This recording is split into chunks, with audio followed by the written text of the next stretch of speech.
I'd seen men die before. Lots of them, because it's my job. I execute the enemies of the state.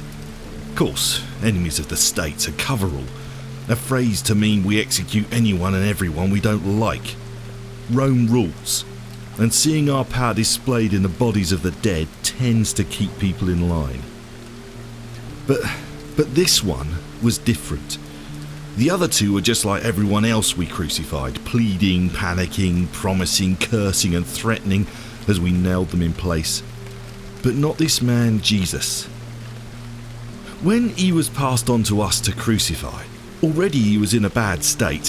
His back was more like jelly than flesh, because of the whipping the others had given him, and he'd lost a lot of blood. They'd also rammed the crown of thorns on his head, which had the blood flowing down his face. Honestly, he was pretty much a miracle he was still alive for us to nail up there. But that said, he was alive and he knew what was happening, and spent the next 6 hours being the kind of person I'd never met or seen before in all my life. As I said, usually when we nail them in place, they're screaming, crying, panicking and pleading, you know, that kind of thing. But not this man Jesus. Instead, through the stress of it all, he looks up at us and at the hate-filled faces all around of people who seem to be loving every moment of his suffering. And instead of cursing us all, he calls out to his Father. He calls, "Father, forgive them, because they don't know what they're doing."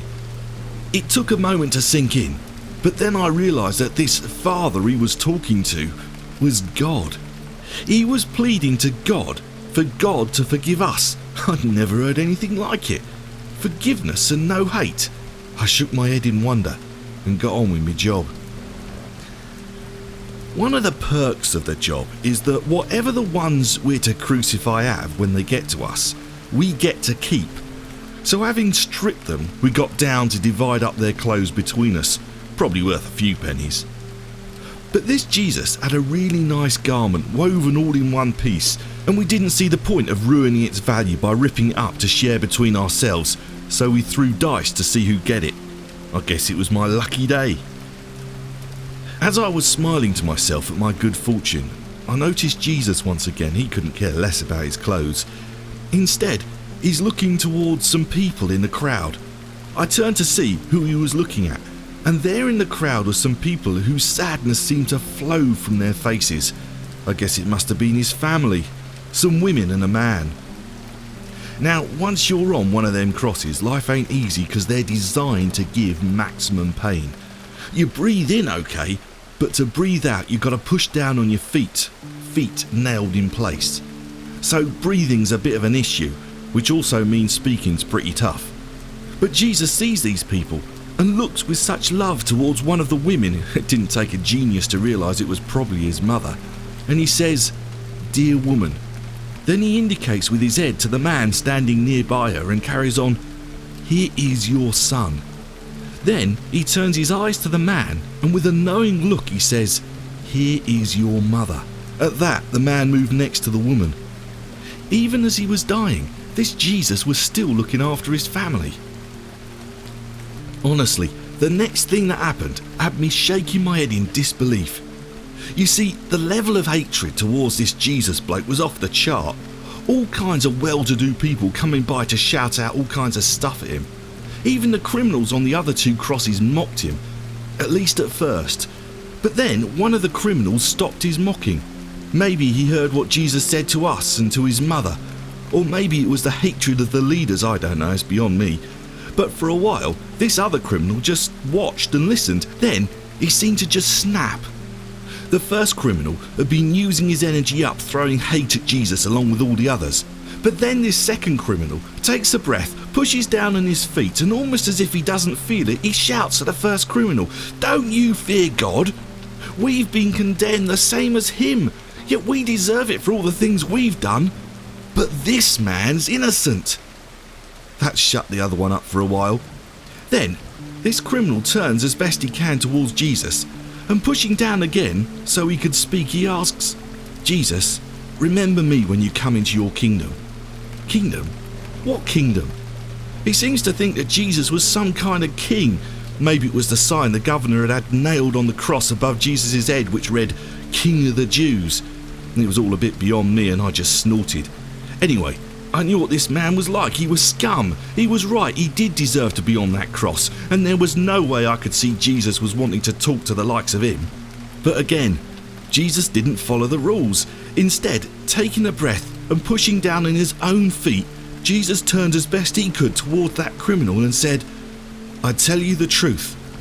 Today you will be with me in the Garden of Delights." I stood there shaking my head. Something was going on that was beyond my understanding, and a change came over that criminal, or maybe I should say something changed, intangible but real. But what really scared me was that I found I didn't doubt what Jesus said. Strange things happened from about midday. It was as if the sun didn't want to shine anymore, and darkness covered everywhere from what I could tell. The hours ticked by with the three of them on their crosses, unable to do much more than survive. But at about 3 in the afternoon, the silence of slow death was suddenly shattered.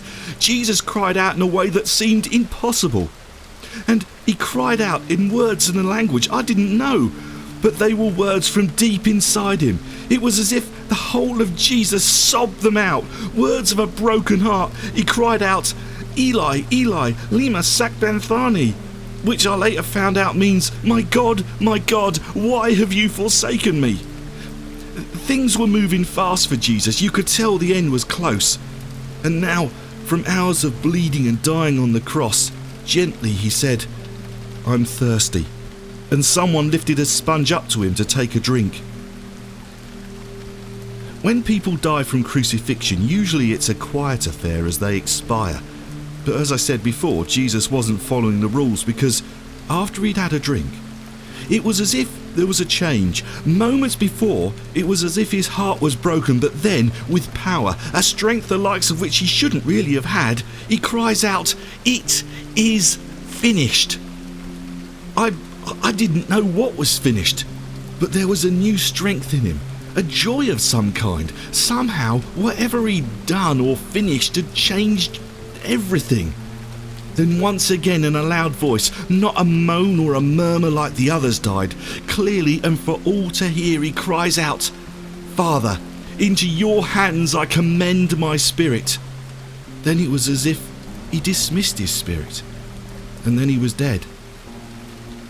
I saw it. I saw it all. And when he died, a death the likes I've never seen before, I praised the God he talked to, the God he called Father, and said, "Surely this man was the Son of God."